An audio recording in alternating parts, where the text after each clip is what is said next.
Est-ce que nous sommes sérieux? C'est Gédéon Atibou. Regardons-nous droit dans les yeux. Est-ce que sommes-nous sérieux de nous regarder en face pour parler de ces gens aussi? Willy Bakonga, ce n'est pas un homme de conviction. C'est un médiocre. C'est un immoral. Il ne faut pas parler de lui à la place publique. Et s'il sort comme ça, il a un projet. Il sent déjà que le dialogue est en train de se peaufiner à l'horizon. C'est pourquoi je vous dis qu'il y aura la racaille. Dialogue ou réaménagement technique? Bon, si c'est réaménagement technique, on voudra de lui comme ministre, ça c'est leur affaire. Ils n'ont qu'à compenser comme ils en ont l'habitude de donner aux gens de postes pour ne rien pondre en termes de résultats de ce que le peuple attend. Ça sont des calculs purement politiciens. Il est en train de calculer sur le comment se positionner. Ça n'a rien à voir avec l'intérêt des Congolais. Il n'a plus rien à donner en termes de recettes, en termes de réflexion, en termes de quelque chose qui pourra nous dire « Ok, il y a un Congolais de sérieux. » Quelqu'un qui a dit hier, pourquoi il n'y a plus d'hommes de conviction dans ce pays?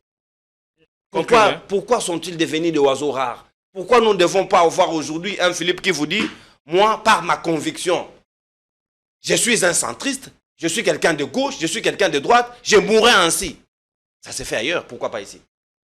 Allez. Et vous le verrez, il a été en France, il a fait peut-être des études, mais il revient ici plus médiocre que nous qui sommes des locaux ici. Plus médiocre. Willy Bakonga, en tout cas, je n'ai pas de temps pour lui. Je pense que je pourrais perdre mon temps de parler de quelqu'un qui n'a plus rien à donner à lui-même. Tel que vous le voyez là, il ne croit pas à lui-même. Il a donné son point de vue. Il ne croit pas à lui-même. Il ne croit pas à lui-même. Si vous lui posez la question Bakonga. Au moins, il croit en Félix Tshisekedi. Ah, vous prenez Félix Tshisekedi, du président de la République, comme un naïf ou quoi? Willy Bakonga aujourd'hui qui pense que la République c'est c'est un immoral, je reviens à lui. Laisse-moi dire d'abord des choses importantes. Comment on peut être aussi sérieux pour parler de Willy Bakonga? Qu'est-ce qu'il représente lui? Dans un pays normal, on crée des corbeilles et on les met dedans. Kabila,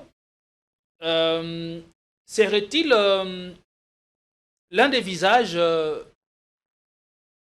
détestés au Congo? C'est un fonds de commerce politique. Kabila est un fonds de commerce politique.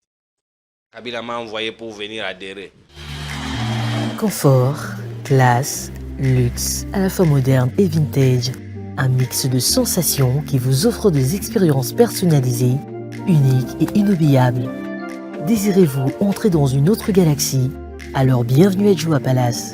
Nous vous proposons 2 appartements spacieux offrant un salon convivial, une cuisine moderne et 3 chambres élégantes pour un quotidien serein, 2 salles de bain raffinées pour votre confort et votre bien-être. Pour vos linges, notre buanderie professionnelle est mise à votre disposition. Une sécurité 24 heures sur 24 sous une lumière permanente grâce à notre générateur de grande capacité, loin de coupures intempestives d'électricité. Joua Palace vous offre également la connexion Internet haut débit, un système de mobilité intégré grâce à notre charroi automobile de première classe. Où croyez-vous être? Vous êtes à Kinshasa et nous sommes Joua Palace, situé au numéro 7 avenue Kassai, quartier GB, commune de Ngaliema, à 3 minutes de boulevard du 30 juin, près de Mino Congo. Voulez-vous faire l'expérience? Contactez-nous au +243 81 60 33 128. N'attendez plus, faites de Joua Palace votre nouveau chez vous.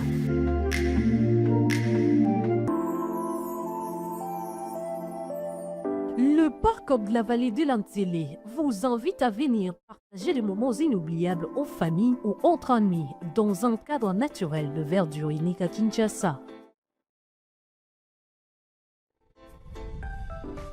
Notre safari vous permettra de vous sentir en vacances et de découvrir nos lions, crocodiles, antilopes, buffles, éléphants, hippopotames et bien d'autres animaux dans le milieu sauvage et naturel. Nos cuisiniers seront heureux de vous servir une variété de plats savoureux dans notre restaurant au bord de la rivière Ntélé. Le parc de la vallée de l'Antélé possède une panoplie d'activités sportives et ludiques au Cap Aventure et Loisirs pour votre détente. Kayak, pédalo, tyrolienne, cyclotourisme, piscine et vol du faucon, la plus longue zipline d'Afrique. Le parc de la vallée de l'Antélé met également à votre disposition de logements de haut standing avec un confort 5 étoiles. Le parc de la vallée de l'Antélé est ouvert du mercredi au dimanche de 7h30 à 17h. Pour tout renseignement, contactez-nous au plus 243 89 60 32 713 ou encore au 243 81 231 68 82.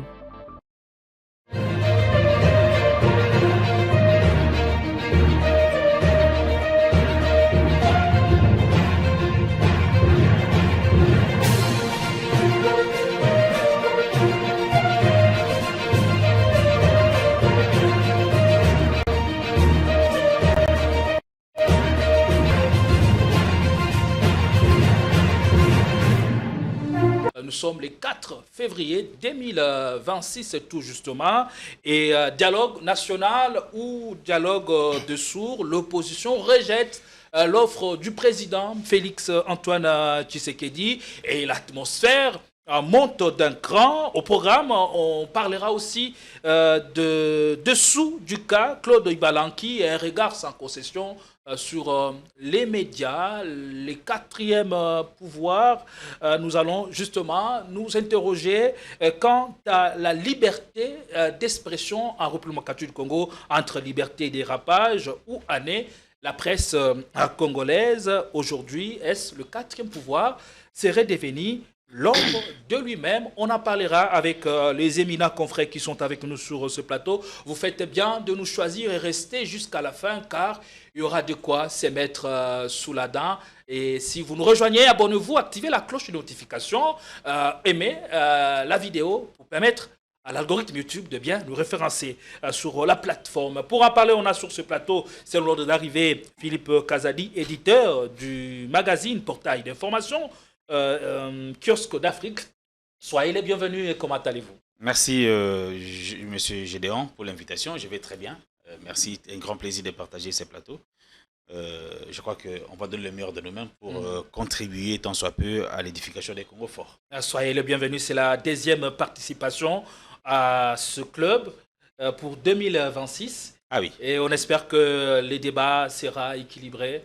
Un débat républicain pour aider les décideurs à prendre des options à travers les observations et propositions qui seront faites dans le cadre de cette émission. Je veux effectivement un débat républicain, un débat dépassionné, un débat sans passion, permettez la tautologie, pour justement contribuer à ce que notre pays puisse aller de l'avant. Parce qu'aujourd'hui, le point où se trouve la situation de notre pays est très décisif. Les pays à la croisée des chemins. Pour que nous puissions prendre des options sérieuses pour que demain soit meilleur qu'aujourd'hui. On a 3 sujets sur la table, mais je voudrais qu'elle commence par le dernier. Comment la liberté de la presse est-elle comprise aujourd'hui en ces temps de guerre en République démocratique du Congo? Bon, ça dépend d'un journaliste à un autre, d'un organe de presse à un autre, par rapport de manière générale, à la manière de quelle est votre traiter constatation par rapport à ça? Mais je constate qu'il y a assez de libertinage. Moi, je constate qu'il y a assez de libertinage parce que le thème de la guerre est trop sensible. Et aujourd'hui, plutôt que de traiter l'information, les journalistes, la plupart des journalistes se lancent dans le sensationnalisme pour justement, surtout pour ceux qui sont sur la plateforme YouTube, s'attirer seulement des vues et vivre de ça. Et donc, on tue le journalisme qui est au fait un métier noble, à mon avis. Donc, on plonge dans le libertinage plutôt qu'être libre. Parce que en matière d'information, la notion de la liberté s'est traduite par 2 droits. Le droit à l'information et le droit de l'information. Donc, à partir du moment où les 2 droits sont à plus de 60 ou 70% garantis, je pense que sur le plan des textes et sur le plan de la pratique institutionnelle, la liberté de l'expression ou de la presse est là. Maintenant, du côté de ceux qui doivent bénéficier de cette liberté, notamment à l'information. Qu'est-ce qu'ils font de cette information? N'oublions pas que les journalistes, c'est celui qui vit de la collecte, du traitement ou de la diffusion de l'information. Aujourd'hui, qui traite encore l'information dans la catégorie des journalistes? Qui traite encore l'information? Je vois, particulièrement ceux qui font le journal, ça veut dire qui font un journal, un JT à la télé ou un journal à la radio ou à la presse écrite. Aujourd'hui, il y a encore des conseils de rédaction pour limiter les sujets, fixer les angles de traitement de l'information et avant que chaque journaliste puisse se déployer donc, vous voulez dire ce sujet. La liberté de la presse en temps de guerre n'est pas la même qu'en temps de paix. Ça ne peut pas être la même chose parce que la guerre, j'ai déjà dit, c'est un sujet sensible. Okay, c'est un sujet sensible. Et au regard de cette sensibilité, il faut que les règles soient conformes à cette circonstance-là. Parce que la guerre est circonstancielle. La guerre n'est pas éternelle. Ce qui est éternel, c'est la situation normale. Donc, entre liberté de la presse et responsabilité citoyenne, vous optez pour lequel entre les deux? Les deux. Je veux que la presse soit libre, mais je veux que la presse soit aussi responsable.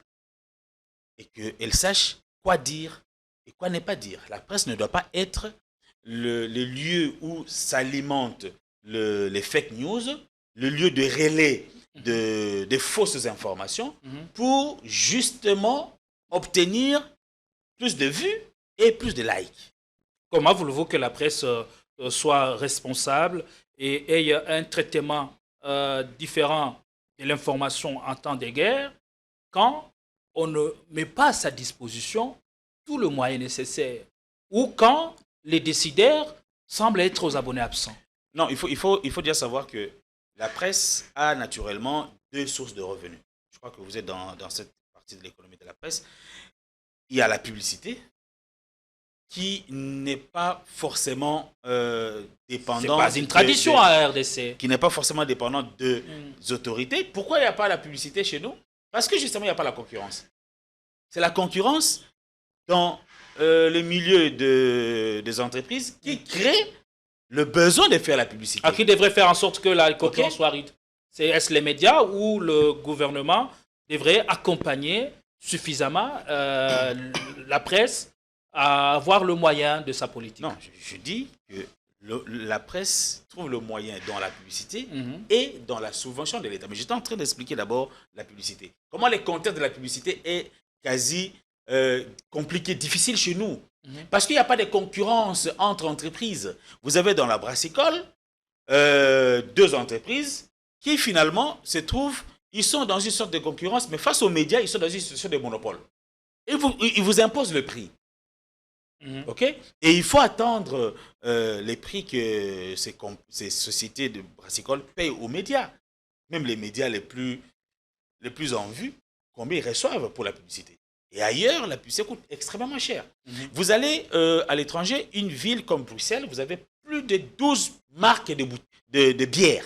Je parle bien de bière, plus de 12 marques dans une ville comme Bruxelles. C'est tout naturel que chacun cherchant à se trouver sa part du marché, ok, il se déploie dans la publicité. La concurrence, c'est rôle à quel moment? Est-ce c'est dans le média où la concurrence devrait être rude ou au niveau de... Non, c'est-à-dire que la concurrence qui est dans l'offre, voilà, dans l'offre entre sociétés, les oblige pour conquérir les parts du marché à rentrer dans les médias, à revenir dans les médias pour faire passer leurs produits. N'oublions pas l'importance de la publicité pour les entreprises commerciales. Elles font la publicité parce qu'elles se sentent dans l'obligation. Aujourd'hui, ces sociétés ont toujours besoin des médias pour vendre le produit. C'est pourquoi je dis que chez nous, parce que ces entreprises ne sont pas dans une situation de concurrence. S'il y avait la concurrence, elles feraient la publicité. Ou parce qu'elles ont contourné les médias en trouvant une autre solution. Non, il n'y a pas de solution. Il n'y a pas de solution. Aujourd'hui, avec les réseaux sociaux, ces entreprises-là ne pourraient-elles pas vendre mieux leurs produits que, par exemple, ce que leur offriraient les médias? Non, mais les réseaux sociaux n'ont pas commencé chez nous. Les réseaux sociaux ont commencé ailleurs. Et ailleurs, là où il y a la forte concurrence, les entreprises continuent à faire la publicité dans les médias traditionnels. Mais là, il y a un deuxième moyen par lequel les médias trouvent le moyen, c'est la subvention de l'État. Alors chez nous, franchement, ça c'est niveau que tout est quasi vide parce que l'État ne donne rien en termes de subventions aux médias. Du côté de la subvention de l'État, il y a quasiment un vide. L'État ne donne pas de subvention aux médias. Il devrait y avoir plutôt un critérium sur base duquel les médias devraient s'appuyer pour réclamer des droits auprès de l'État. Mais aujourd'hui, là, franchement, je crois que de ce côté, il y a un vide. Le ministère de la Communication devrait faire ce travail avec les autres associations de presse pour délimiter le critérium sur bas duquel l'État peut commencer à subventionner. À l'époque du président Kabila, on attendait, non, il a reçu les patrons des médias et à la fin, il leur donne une enveloppe et les patrons des médias se partagent. Mais de quels médias? Pas de tous les médias, de certains médias tirés à la volée. Merci beaucoup Philippe Kazadi pour l'entrée en la matière. Il est vrai que la liberté de la presse et la responsabilité restent un défi, surtout dans le contexte qui est le nôtre. Et on a aussi la baraka d'avoir ce matin. Il ne répond pas tous les jours aux invitations, mais pour ce 4 février, date qui coïncide avec mon anniversaire, l'anniversaire de votre honneur, gratitude à l'Éternel. On a les DG, les Congomani Télévision, Nonon Kourou. Soyez les bienvenus. Comment allez-vous? Merci, Gédéon Atibou. Heureux anniversaire à vous. Merci. Je ne savais pas que c'était votre anniversaire. Voilà, merci pour cet honneur de m'avoir invité pour la deuxième fois pratiquement de passer à cette très grande tribune qui est une vitrine pour nous. C'est pour moi un grand honneur et un plaisir de partager ce plateau avec un éminent confrère qui est à la fois un acteur politique, M. Philippe Kazadi, qui a dit beaucoup de contre-vérités ici. Votre dernier passage ici a laissé beaucoup de retours positifs et quelqu'un même dans le commentaire m'a écrit non, il est aussi bon à l'analyse qu'à la présentation. Okay. Et vous, si on vous demandait de choisir, vous voyez à l'aise dans quelle peau? Dans la peau des présentateurs ou d'analystes? Je préfère rester présentateur, parce que c'est ça, ma passion. Avec l'humour qui accompagne toujours votre émission, bien sûr, les gens s'ennuient rarement. Il faut un peu de la détente pour ne pas laisser les gens se perdre dans l'analyse, dans la profondeur, dans la concentration. Il faut un peu apporter un peu de la détente, parce que n'oubliez pas que le journalisme, c'est aussi informer, former et divertir. Donc il faut à la fois apporter aussi des divertissements. En tout cas, je suis tenté d'aller vite. Allez-y. Réagir d'abord à ce qu'a dit mon confrère Philippe tantôt, qui est l'éditeur de Kiosque d'Afrique. Il dit il y a trop de libertinage pour le premier beaucoup sujet. De dérapages. Il y a beaucoup de dérapages. Je ne suis pas totalement d'accord avec lui. Je voulais dire qu'il était menteur. En tout cas, pour son respect, je ne le dirai pas. Il n'est pas menteur, donc je ne le dis pas. Il faut que le média ou les journalistes soient responsables. Il les rappelle à la responsabilité pour faire leur travail correctement. Vous savez, Saint Thomas d'Aquin dit que pour exiger la vertu, il faut un minimum de confort. Avant que ces journalistes-là soient dans les contextes de leur travail, pour qu'ils les fassent avec conscience, pour qu'ils les fassent avec beaucoup plus de responsabilités, comme M. Philippe l'exige, il faudra que l'État mette les conditions. Parce que cette responsabilité-là, première, revient à l'État congolais de pouvoir mettre les conditions. Comment mettre les conditions? C'est-à-dire mettre de la subvention, permettre à ces médias-là d'avoir les moyens de leur politique, et aussi que le marché de la publicité soit là pour que les médias puissent trouver les moyens pour faire correctement leur travail. S'il fait allusion qu'il faut de la concurrence pour la publicité, il faut ceci. Si vous allez sous d'autres sites, par exemple en France, il y a la légifération pour la publicité. On vous oblige que si vous voulez passer de la publicité, il y a des préalables, entre autres l'audimatrie par exemple. Vous devez calculer l'audimat, vous devez calculer l'audience de tels médias, qu'est-ce que ça vous représente. Par exemple, aujourd'hui, avec les réseaux sociaux, YouTube vous permet de quantifier le public qui vous regarde. On dit, mais c'est Gédéon, minimum les jours, il a 10 000, 15 000, 20 000 personnes qui le regardent de manière stable. Et on vous calcule par tête combien cela pourrait représenter en termes de publicité d'une minute, de 30 secondes, ainsi de suite, selon les standards internationaux. Et c'est comme ça qu'on légifère, c'est comme ça qu'on encadre le marché de la publicité. Il a fait allusion à la concurrence et lui-même s'est contredit en même temps. Certes, il est vrai que ce sont des opportunités qui ne sont pas présentées. Est-ce pour autant nous devons pratiquer ces métiers avec moins de responsabilités? Parce qu'il est question de la liberté de la presse et la responsabilité. Comment devons-nous exercer ces métiers en temps de guerre? C'est de ça qu'il est question. En tout cas, moi, je vais être réaliste, hein, M. Gédéon Atibou. Simplement, pourquoi? Parce que je suis à la fois formé pour cette profession, à la fois celui qui a pratiqué, qui a palpé, qui a touché, qui vit de ces réalités. Je pense qu'à la place de la responsabilité, il faut remplacer la bonne foi. La bonne foi. Il faut recourir à la bonne foi des journalistes qui comprend, il sourit, il sait le pourquoi, qui comprend que quand je fais ce travail, il y a le public à qui je dois servir en premier. Dans ces publics-là, il y a les enfants, il y a les intellectuels, il y a les non-intellectuels. Alors, il faut choisir ce que nous devons présenter pour que nous ne tentons pas aller vers la dépravation. Mais dans la bonne foi, rien n'est réglementé. C'est ça le danger. Mais oui, la réglementation vient de qui? Ce n'est pas à nous de réglementer. C'est à l'État encore. Mais là, l'État vous dit en temps de guerre, voici comment vous devez faire votre travail. Et en temps de guerre, comment l'État lui fait pour encadrer les médias? Est-ce que devons-nous y passer outre? Non, on ne passe pas outre. C'est pourquoi je vous appelle à la bonne foi. La bonne foi, c'est-à-dire que vous non plus, vous n'allez pas mourir et le métier non plus ne mourra pas. C'est-à-dire que nous allons trouver un juste milieu qui nous permettra tous d'exister. Parce que si nous n'existons pas, nous allons disparaître. Et si nous disparaissons, à ce moment-là, on ne parlera plus non plus de la profession et du métier. Il y a les métiers parce qu'il y a les journalistes. Et il faut tenir compte que les journalistes, là aussi, c'est un citoyen, c'est un homme, il a des besoins. Et ces besoins-là lui exigent d'abord qu'il existe d'abord avant d'exercer la profession. Par la bonne foi, j'ai fait allusion à ce qu'il doit trouver les mécanismes d'avoir les moyens de sa politique pour exister et aussi de ne pas tuer la profession qu'il a dans son sang, qu'il a dans sa chair, qu'il a apprise. Alors, permettez que je vous relance. Je vous oppose les faits par rapport à la situation sécuritaire dans l'Est du pays, par exemple. Si l'une des villes venait à passer sous le contrôle des rebelles du M23, qui équiment les richesses à foison dont dispose la RDC, nous, médias, qui émettons sur l'ensemble du territoire national, comment devons-nous traiter cette information avant de la diffuser? Devons-nous, de manière sèche et crue, annoncer la chute des villes ou parler de l'avancée du M23, ou la responsabilité citoyenne à ce moment-là nous oblige de bien faire les choses, de sorte de ne pas créer la psychose à travers ce que nous disons à l'antenne? La différence entre un journaliste et un avocat, c'est au niveau de la vérité.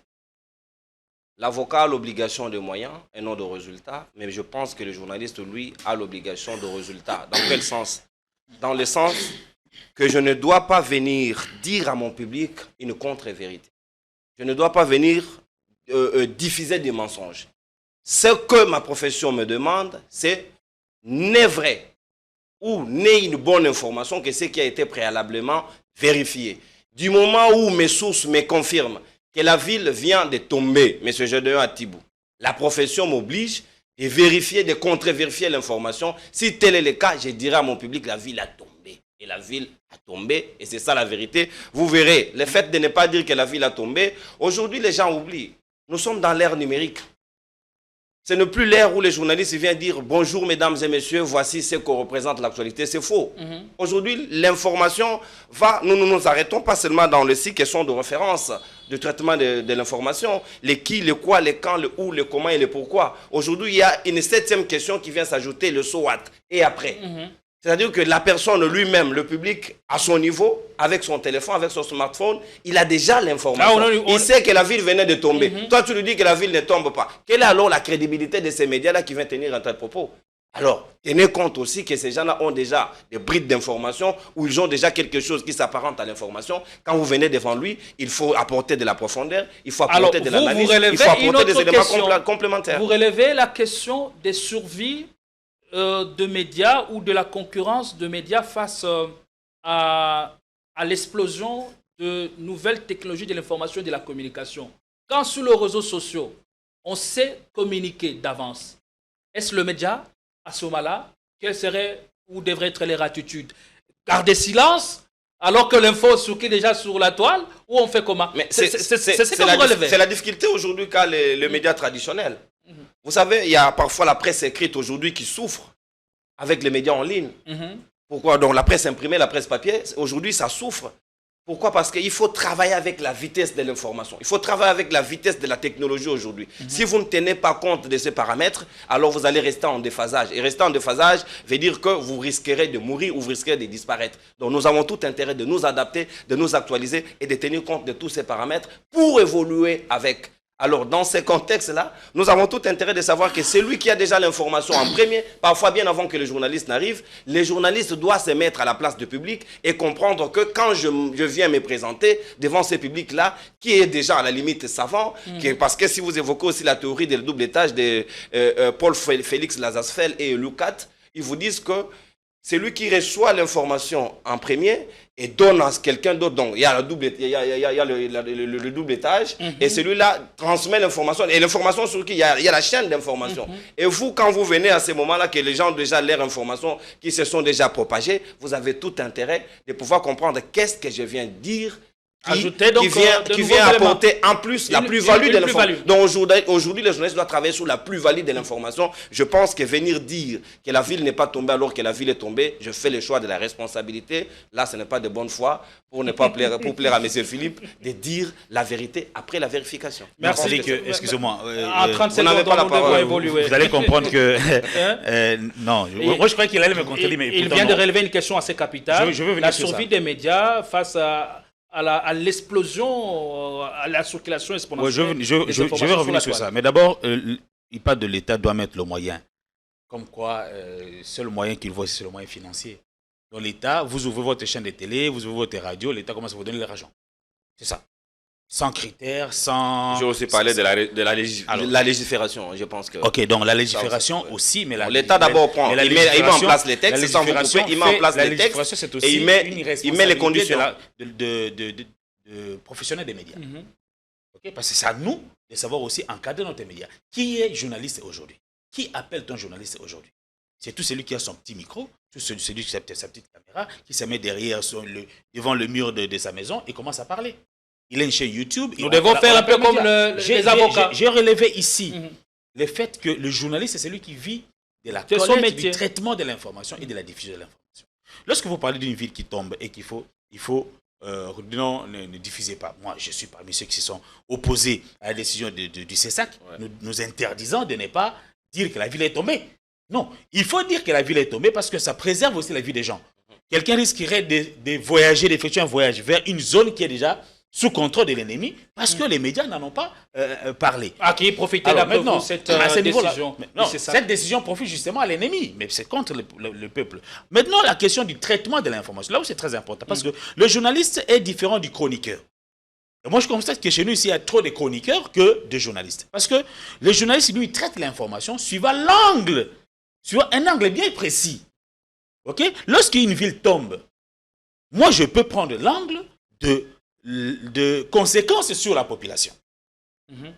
Okay? Aujourd'hui, lorsqu'une ville tombe, quelle sera la situation de la population qui est prise entre deux feux? Le feu de l'armée régulière et le feu de la rébellion. Comment la population va s'en sortir? Quelles sont les conséquences de la chute de cette ville dans la population? Moi, j'analyse. Je prends un angle. L'autre va prendre l'angle peut-être de la décision qui a été prise au niveau de l'armée de faire un recul stratégique, comme on l'appelle ici. Quelqu'un va, un autre média va aller dans ce sens-là. Mais pour les publics sait seulement que non, la ville est tombée. Est-ce qu'alors nous, les médias spécialisés, pour ce genre de questions... Excusez-moi, nous comme médias, nous venons apporter, j'ai bien aimé le terme, le plus-value. Et c'est que nous, on dit chez nous, en Kiosque d'Afrique, l'actualité au-delà des titres.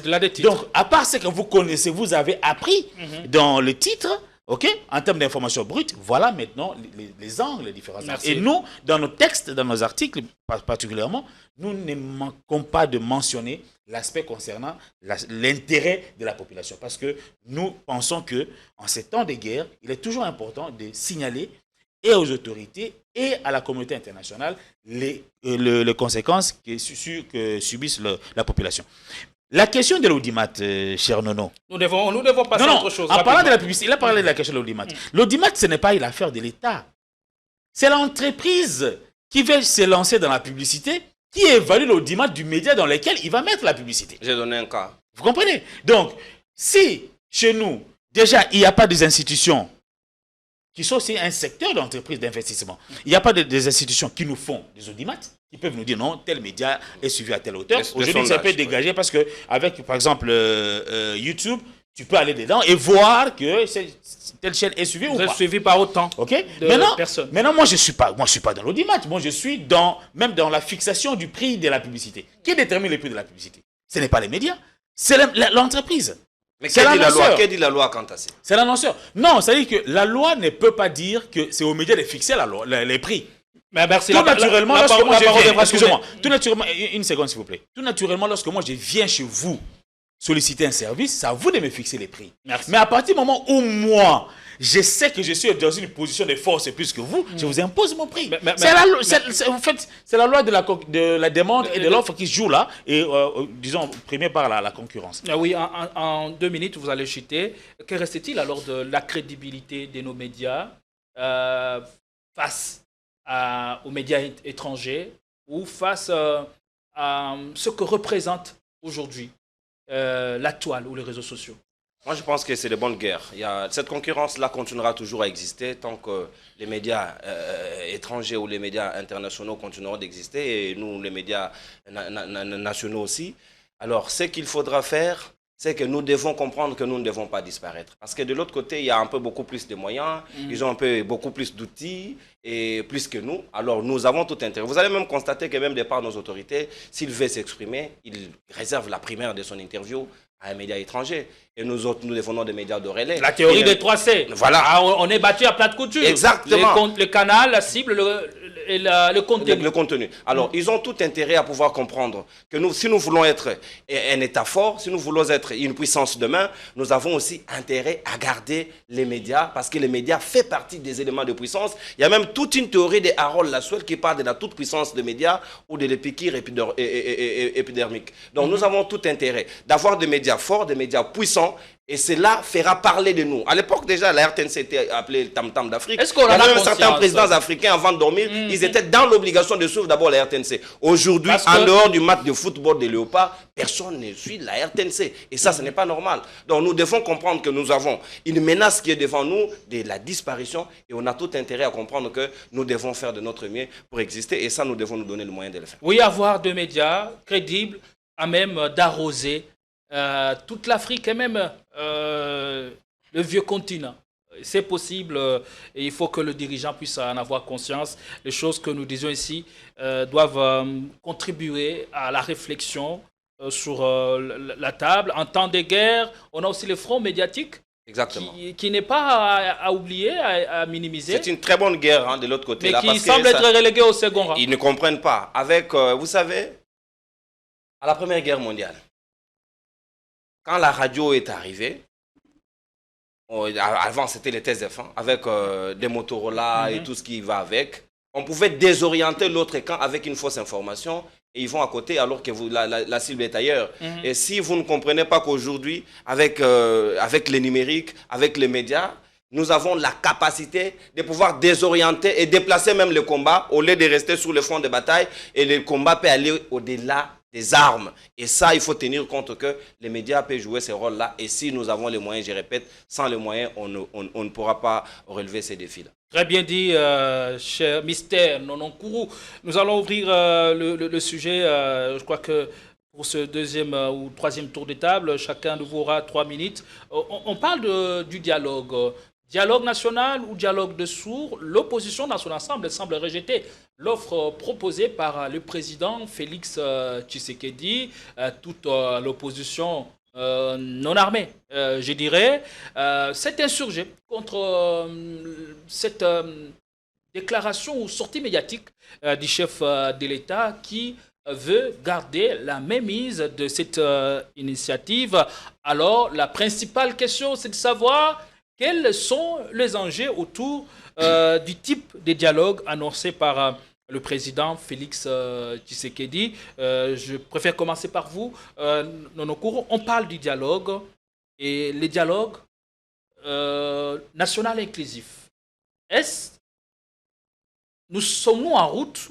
Est-ce que les ingrédients sont réunis? Ou on assiste à une forme de méfiance totale entre les camps? Oui, il y a déjà de la méfiance, mais il ne faudra pas que l'on veille d'une chose et de son contraire. Par là, je fais allusion au premier d'entre nous tous, qui est le président de la République, qui est une institution qui doit rester au-dessus de la mêlée, parce que, par-dessus tout, c'est à lui qu'incombe la responsabilité de pouvoir dire aux Congolais, voici le mandat que vous m'avez donné, qu'est-ce que j'en ai fait. Le président de la République prend parole devant les corps diplomatiques. Il répond par rapport à ce que son homologue angolais, João Lourenço, lui aurait dit par rapport au dialogue. L'un des sujets d'actualité en RDC. L'un des sujets d'actualité en RDC. Parce que nous en avons besoin, ces dialogues-là, c'est important. Là, je parle, nous, comme société civile. Donc, les médias font partie de la société civile. Exactement, il ne faut pas nous exclure parce que ce dialogue-là est important et nous en avons besoin pour la paix. Alors, le président de la République prend parole, presque dans le même contexte que son homologue. Lui également a parlé devant les corps diplomatiques et lui également choisit l'occasion pour s'exprimer. Il dit qu'il veut d'un dialogue inclusif, mais en même temps, il exclut. Il dit, certains ne prendront pas part, ceux qui n'ont pas condamné, ceux qui ont choisi les armes, les rebelles, ainsi de suite. Alors, si tel est le cas, si nous devons aller dans la logique telle que les principes présentés ou posés par le président de la République, c'est que nous n'aurons pas résolu les problèmes. Aujourd'hui, ce n'est pas que nous voulons dire les choses pour plaire à X ou Y, mais nous voulons résoudre un problème et ça, nous devons nous regarder droit dans les yeux. Si le président de la République considère que Martin Fayoulou, les autres acteurs, Moïse Katumbi, Delis Esanga, pour ne citer que ceux-là, doivent venir autour de lui, discuter autour de la question et sortir un gouvernement et puis on prétendant qu'on a résolu la crise. Ça aura résolu la crise? Je ne pense pas. Je pense qu'on aurait donné des postes aux gens sans toucher le fond du problème qui nous guette à ces moments. Et pour ça, il faut avoir le courage comme président de la République. Ici, je ne veux pas vanter Joseph Kabila, mais je vais dire que Kabila avait quand même montré du courage à l'époque pour en aboutir au 1+4. Le pays était pratiquement déchiré. Mais c'était par les dialogues qu'on a fait taire aux armes et que nous sommes venus autour d'une table, on a résolu les problèmes. Ça fait partie de notre ADN des dialogues, ça fait partie de notre ADN des discussions. Le président de la République a tout intérêt d'appeler tout le monde autour de la table. Que chacun essaye quand même de mettre de côté un peu de son ego et qu'on essaye chacun de mettre un peu d'eau dans son vin. Je pense que nous allons nous regarder. Il n'y a pas d'ennemi, il n'y a pas de l'inimitié en politique. C'est de l'adversité qui peut s'accepter. Du reste, nous avons tout intérêt de nous regarder, de nous mettre tous ensemble autour d'une table pour évoquer de la question sans embâche et sans détour. Est-ce que le président n'a-t-il pas raison? Comment pouvons-nous accepter, dialoguer avec ceux qui ont pris les armes contre la République? Est-ce que ce ne serait pas une manière pour nous de capituler et une manière de blanchir, les légitimer les actes et au risque de s'inscrire dans une section de rébellion pour après le ténor vont réclamer le dialogue pour leur positionnement? Mais je ne pense pas. Si tel est le cas, c'est qu'il l'aurait déjà fait. Parce qu'à Doha, on a pris langue avec les rebelles, avec ceux que nous avons qualifiés hier de terroristes. Donc on a déjà accepté de parler avec ceux qui ont pris les armes. Ce n'est pas autour d'une table, tous les Congolais réunis, que nous allons maintenant nous réunir, que nous n'avons pas pris langue avec ces gens-là. Ça, c'est un fait. Les communiqués même passés à la RTNC, que les uns les autres se sont mis d'accord, que nous pourrions marcher sur la même voie. Alors, je pense qu'à ce stade, si nous voulons résoudre la question, si nous voulons résoudre la crise, il revient au président de la République, comme garant du bon fonctionnement des institutions, de rester au-dessus de la mêlée. Parce qu'après ces discussions-là, il reviendra à lui d'entériner ce qu'il en sortira. Alors, pourquoi alors? Je pense que tout simplement, si vous analysez bien, M. Gédéon Atibou, vous allez vous rendre compte que c'était un jeu de gain de temps. Le président de la République est tout à fait d'accord. D'ailleurs, lui-même a dit qu'il a laissé l'ouverture. Il y aura bel et bien un dialogue. Mais il pense que pour l'instant, ce n'est pas encore possible. Mais il finira. Il avait dit un dialogue s'il y en aura à ces conditions. À ces conditions, mais vous et pensez, avec les conditions qu'il aura fixées. Mais c'est qu'il ne veut pas de dialogue. C'est pourquoi j'ai dit tantôt qu'on ne veut pas d'une chose et de son contraire. Ce n'est pas à lui de fixer les conditions de ces dialogues-là. C'est plutôt à lui de favoriser le contexte de ces dialogues. Je pense que comme président favoriser les contextes. Il a intérêt à favoriser parce qu'il s'agit de son mandat. Il s'agit de lui qui a la destination de tous les Congolais. Alors il a intérêt à pouvoir nous mener à bon port. Parce que si lui refuse des dialogues à ce stade, Quelle est la situation de nos frères qui vivent à Goma? Quelle est la situation de nos frères qui vivent à Bukavu? Est-ce que lui, on comme est en président de la négociation République, avec la FC23 à Doha. Est-ce que les négociations de Doha aboutiront-elles forcément à un partage de pouvoir, à un partage de responsabilités, à l'intégration de certains visages au sein des institutions? Ne nous voilons pas la face, M. Gédéon Atibou. À Doha, déjà, ça va accoucher d'une souris, ça c'est clair. Ils ne se supportent même pas là-bas. Il y avait 8 protocoles qui devraient normalement mettre en place pour faire avancer le processus. Ils n'en sont qu'à 2. Et jusque-là, la machine bloque. Rien n'évolue. Et qu'est-ce qui rassure qu'avec les dialogues, on saurait relancer la machine et aboutir à quelque chose? Je pense qu'avec les dialogues, ça va aller. Et ça va même à l'avantage du président de la République. Parce que c'est que l'AFCM 23 présente à Doha, si nous sommes tous autour de la même table, vous verrez, au lieu que le président de la République ou encore les camps du pouvoir soient les contradicteurs des rebelles, ça peut être l'opposition non armée qui peut contredire des rebelles, que vous en demandez de trop, alors vous en voulez de trop, vous n'êtes pas les seuls à pouvoir prétendre avoir le contrôle de tout. Il ne suffit pas que si vous avez touché des armes aujourd'hui, vous allez avoir la prétention de pouvoir contrôler la nation, exiger qu'on vous donne tout ce que vous voulez. Alors, si nous aimons le Congo, mettons le Congo au devant de tout.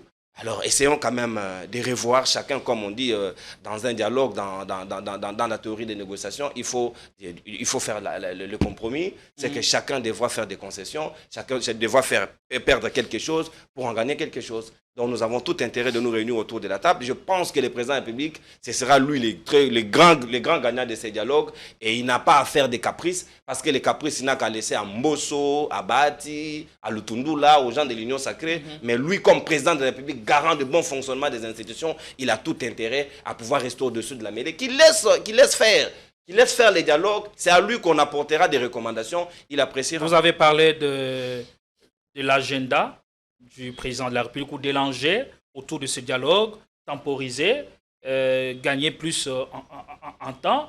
Et comment faire face à lorsqu'on s'oppose à plusieurs agendas?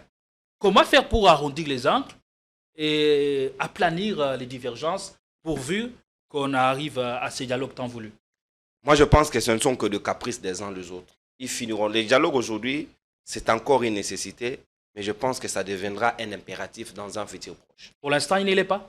Je ne pense pas. C'est pourquoi vous voyez des caprices des uns des autres.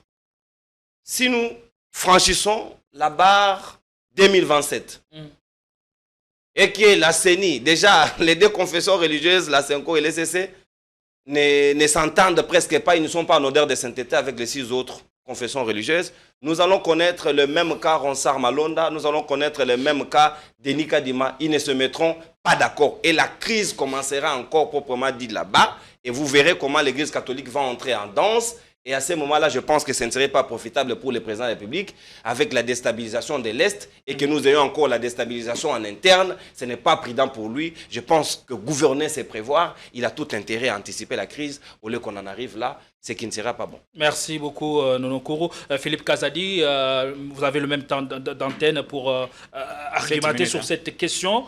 C'est moi qui ai le chrono avec moi, ne vous en faites pas. Pour argumenter sur cette question de dialogue. C'est quoi l'enjeu autour de ces dialogues? Première question. Et en suivant le président de la République, est-ce qu'il fait de l'exclusion ou un appel à la responsabilité? Responsabilité à ceux qui seraient assimilés ou qui seraient acquis à la cause de Kagame, par exemple. Moi, je crois que contrairement peut-être à Nono Kourou, le dialogue a déjà commencé. Le dialogue a déjà commencé et il est inclusif. Parce que le président angolais João Lourenço, qui joue quasiment le rôle de médiateur, a reçu toutes les parties et sûrement il a les cahiers des charges. Ce ne sera plus la CENCO et l'ECC. Non. Je postule d'abord à ce niveau-là. Donc, au niveau du président angolais, connaissant déjà le cahier des charges des uns des autres, il peut déjà voir dans quelle mesure rapprocher les vues sur des sujets qui les divergent profondément. Donc, ce dialogue inclusif aura effectivement lieu. et je sais qu'effectivement, je partage l'avis de Nono, quand le président le voudra. Parce qu'il a déjà dit. Donc nous sommes suspendus à sa volonté. Oui, nous sommes suspendus à la volonté du président de la République. Est-ce que c'est pris? Donc si le Congolais souffre à Goma, c'est lui le responsable. Non, j'ai dit nous sommes suspendus à la volonté du président de la République pour que les dialogues se tiennent, dialogue qui est perçu comme une solution à cette crise. Et moi, pas comme une solution, comme l'un des moyens. Moi, je suis pour arriver à cette solution. Je suis très mal à l'aise de me mettre à la peau du chef de l'État et me retrouver comme étant un obstacle à la paix. Ça, je ne supporte pas. Parce que quasiment au niveau de la communauté nationale et internationale, c'est acquis que le dialogue, que la paix passera par le dialogue. Mais pourquoi le dialogue traîne? Et le chef a déjà déclaré, le chef de l'État a déjà déclaré qu'il n'y aura pas le dialogue en dehors de son initiative. Et on sait que c'est vrai. Les Congolais ne se réuniront pas sans que lui n'ait donné le go. Comment tout cela va-t-il s'organiser? Va-t-il être juge et parti? Si jusqu'aujourd'hui, il n'y a pas encore de dialogue, donc c'est le chef de l'État qui bloque le dialogue. Il endossera la responsabilité.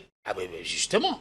Il sait qu'il endossera la responsabilité parce qu'il a dit qu'il n'y aura pas de dialogue en dehors de son initiative. Et tant que l'initiative n'est pas encore prise et que de l'autre côté, il n'y a pas aussi dialogue, donc c'est lui qui est le responsable de ça. C'est un raisonnement simple pour comprendre ça. Mais moi, je pense que maintenant, par rapport aux conditions devant le corps diplomatique que les présidents se levaient, je crois que cette communication, ou appel à la responsabilité. Cette communication est allée au-delà des corps diplomatiques. C'est une communication qui a visé l'opposition, la communauté nationale, pas internationale. Parce qu'au niveau de la communauté internationale, que ce soit à Washington, que ce soit à Doha, que ce soit en Angola, que ce soit à l'Union africaine, que ce soit, c'est pas à quel niveau il y a eu une certaine initiative pour décanter la crise en RDC, on a parlé de la nécessité d'un dialogue inclusif. Maintenant, il n'y a qu'au niveau national qu'il y a des sceptiques, qu'il y a certaines politiques ou certaines tendances politiques qui disent non, pas de dialogue avec, par exemple, ceux qui ont touché aux armes. Mais moi, je pose la question. C'est une bonne position de dire non, ceux qui ont tué les Congolais, on ne peut pas discuter avec eux. C'est une bonne position, une position patriotique, je peux le dire. Mais cette position, ça cristallise toute une idéologie politique et ça doit aller au-delà même des considérations de mandat des chefs de l'État. C'est-à-dire quoi? Aujourd'hui, dans le gouvernement ou dans l'union sacrée, nous avons des anciens rebelles qui ont aussi tué. Donc les Congolais qui sont morts hier là, sont-ils moins Congolais que ceux qui sont morts aujourd'hui? C'est-à-dire quoi exactement? La volonté de ne pas manger autour d'une table, coaliser avec ceux qui ont tué les Congolais, doit être transversale. Cette volonté doit être transversale. Ça ne doit pas être une volonté sélective. Non, tu as tué les Congolais, je mange avec toi, l'autre a tué les Congolais, je ne mange pas avec lui. Non, ce sont tous des Congolais qui sont morts. Donc s'il faut que cette volonté se manifeste, alors il faut faire preuve de cohérence, politique et idéologique. À tous les niveaux. Et à l'égard de tous les partenaires. Ce n'est pas que celui qui vous sert, même s'il a tué les Congolais, c'est bon, et celui qui ne vous sert pas, parce qu'il a tué les Congolais, il est mauvais. On sait comment cette union sacrée à ce niveau, et les membres qui la composent ont été un maillon fort pour la réélection du chef de l'État en 2023. Peu importe la force qu'ils ont apportée à la création de l'union sacrée, mais il reste des tueurs des Congolais. Donc, si je rentre dans votre logique, ça signifie que pour nos intérêts politiques, nous acceptons de coaliser même avec ceux qui ont tué nos Congolais. Non. Donc si on veut, pour que cet argument-là tienne, on doit voir son application déjà avec ceux qui ont tué les Congolais et qui sont au gouvernement. Ils doivent partir. Il faut le chasser.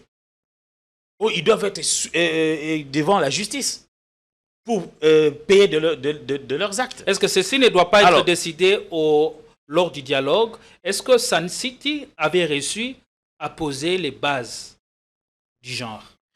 Sun City nous a produit une constitution, nous a produit en tout cas une stabilité institutionnelle et sur laquelle plutôt on pouvait maintenant partir des bons pieds pour lancer le développement du pays.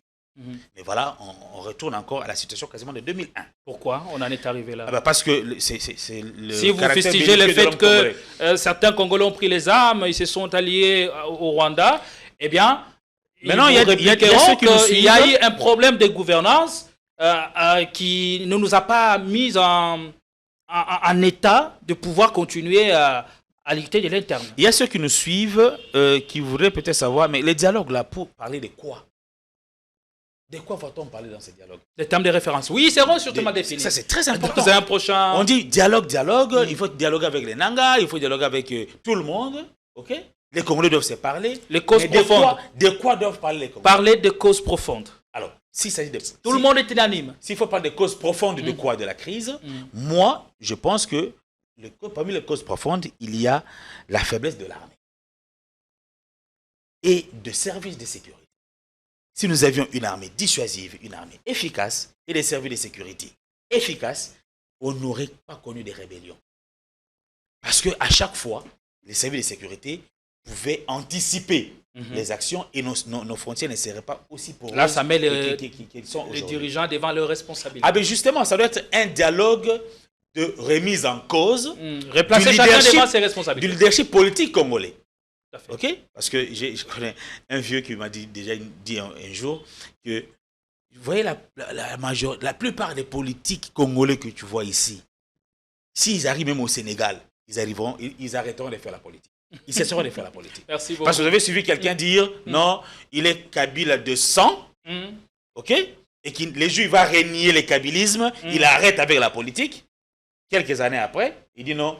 Les 100 là, c'est vous qui ajoutez, monsieur le juge. Moi, je n'ai pas dit que j'étais kabyliste des 100. Mais au moins, il reconnaît qu'il était kabyliste.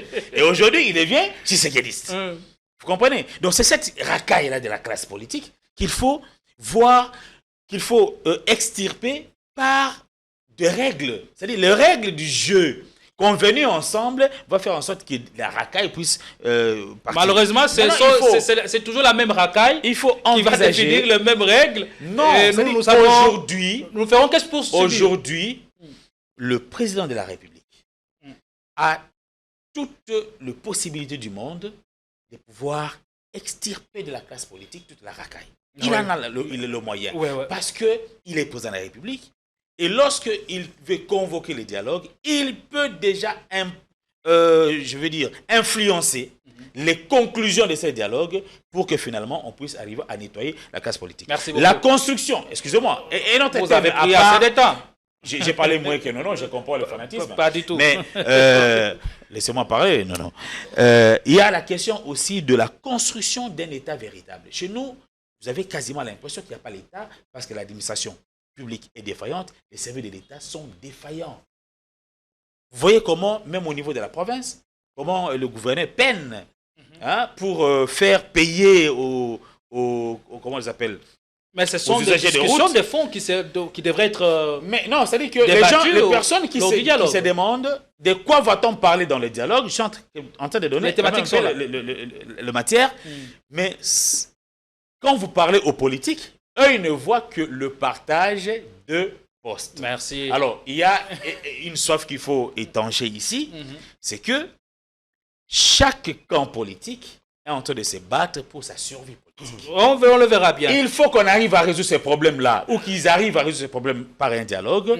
Comment Félix Tshisekedi, Joseph Kabila, Katumbi, Fayoulou, tout acteur politique confondu, survivra politiquement après les dialogues. Merci. C'est ça la question. Merci. On va le voir, puisque ici à Kinshasa, les temps montent d'un cran et on fait tout un réquisitoire contre l'ancien chef de l'État et même ceux-là qui ont traversé avec armes et bagages pour rejoindre l'Union sacrée. N'hésitez pas à charger l'ancien chef de l'État, Joseph Kabila. Mais qu'en est-il de son sort?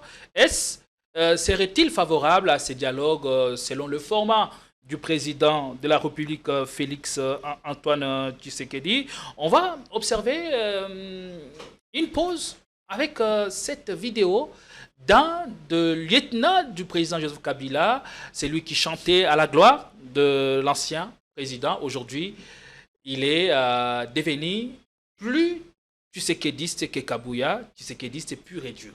On l'écoute, on revient pour les analyses. Ceux qui pensent que les Congolais vont la Kabila, retour à Kabila, les Congolais vont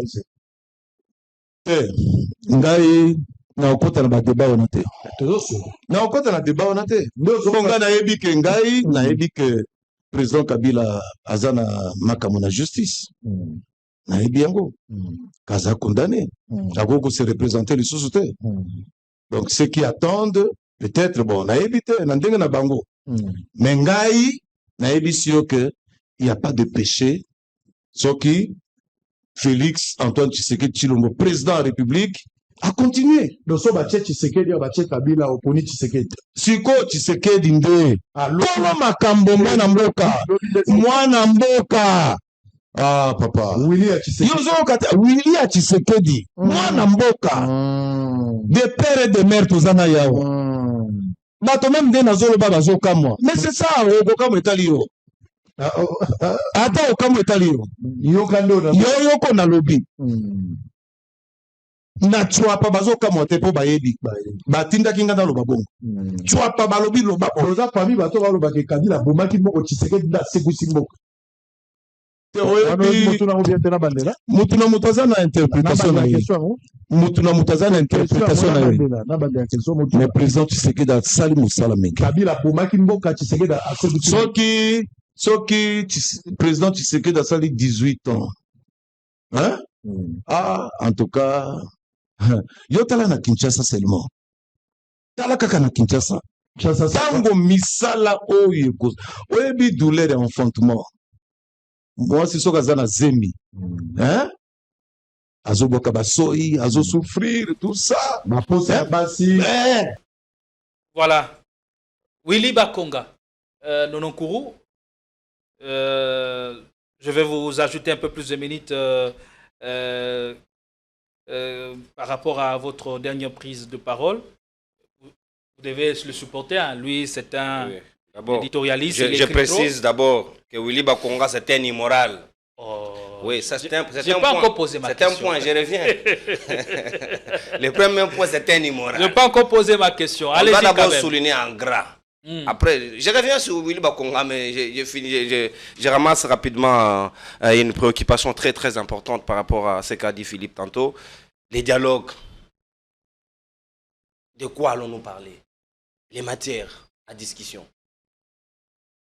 S'il faut parler de l'armée, de la réorganisation de l'armée, comment avoir une armée dissuasive, une armée à même de mettre fin à toute agression ou à toute velléité qui viendrait, je sais moi où, je ne pense pas qu'au travers de ces politiques, à la limite pourries, en tout cas, je mesure les termes, qui sortiraient des résolutions qui pourries, pourquoi ils n'ont plus de solution au problème du Congo? Ils n'en ont jamais eu. Ils sont arrivés à leur date d'opération. Ils ne pensent qu'à eux-mêmes et à leurs petites personnes. Ils ne peuvent pas penser au Congo grand et à la grandeur qui nous attend tous, tel que nous le disons dans notre hymne national. Alors, il faut avoir deux niveaux de dialogue. Un dialogue pour assoupir les appétits de ces gens qui veulent se positionner pour leur vie et leurs enfants et leurs familles. On va résoudre leurs problèmes. Ça, c'est inévitable. Sinon, les armes vont continuer et les balles vont continuer à crépiter de l'autre côté. Le bruit des bottes vont continuer.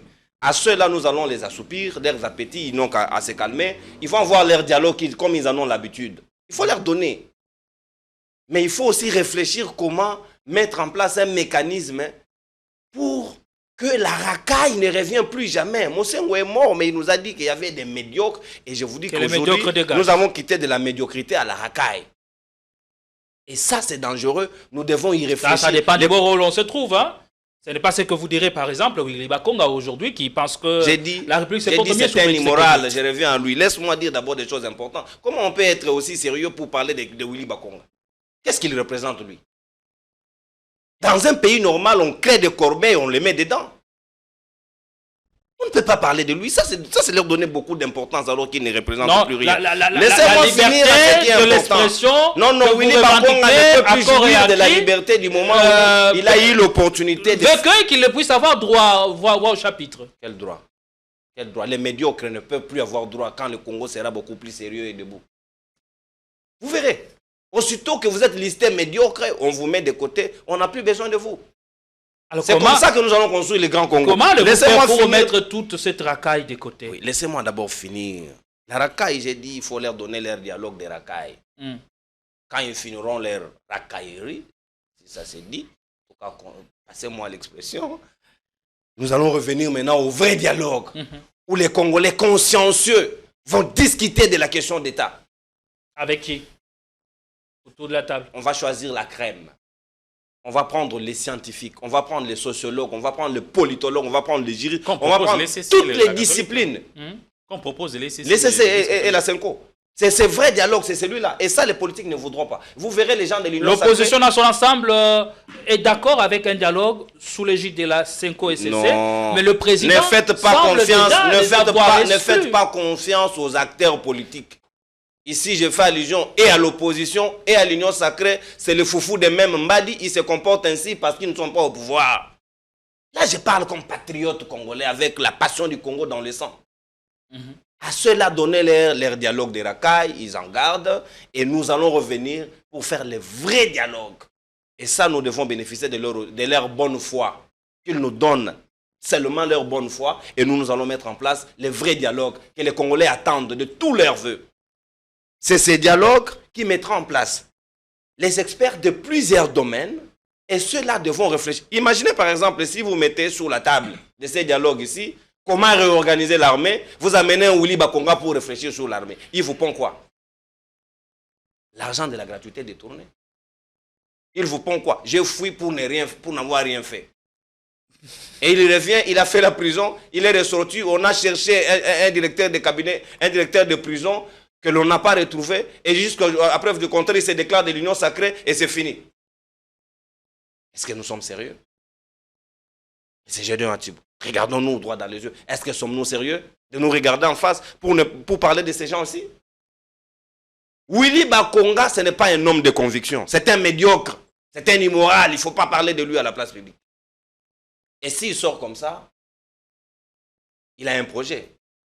Il sent déjà que le dialogue est en train de se peaufiner à l'horizon. C'est pourquoi je vous dis qu'il y aura la racaille. Dialogue ou réaménagement technique? Bon, si c'est réaménagement technique, on voudra de lui comme ministre, ça c'est leur affaire. Ils n'ont qu'à compenser comme ils en ont l'habitude de donner aux gens de poste pour ne rien pondre en termes de résultats de ce que le peuple attend.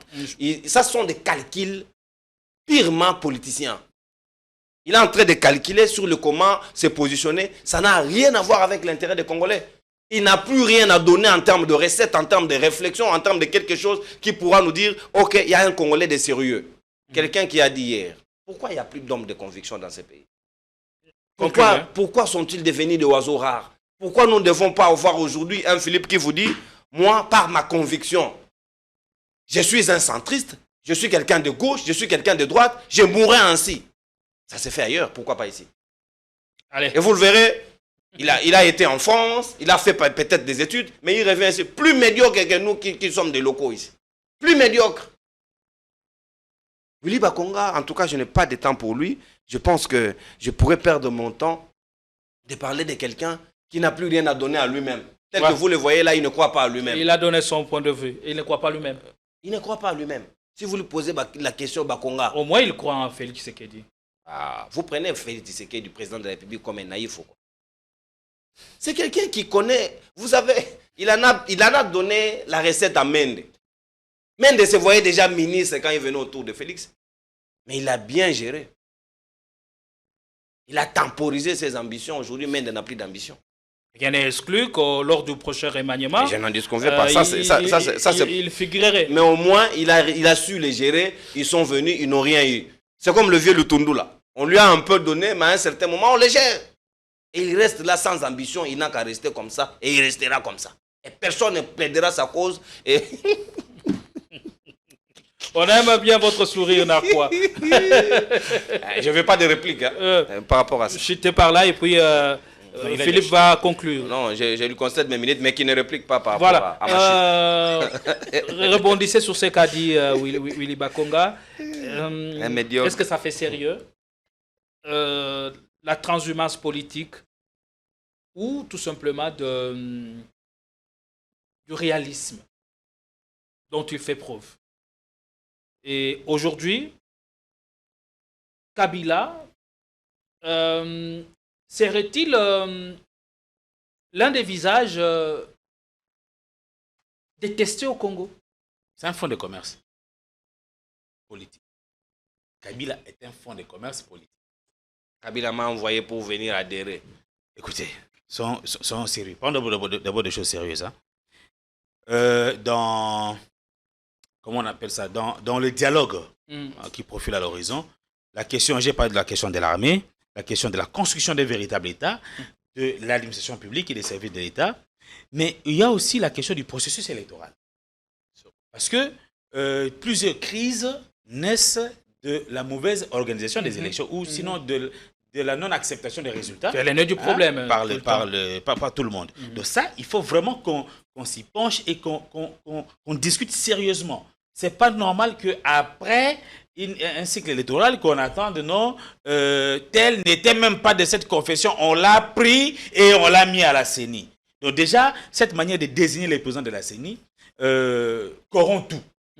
Ok, il y a ça. Mais, cher Nono, oui, visons l'idéal, mais maîtrisons le réel.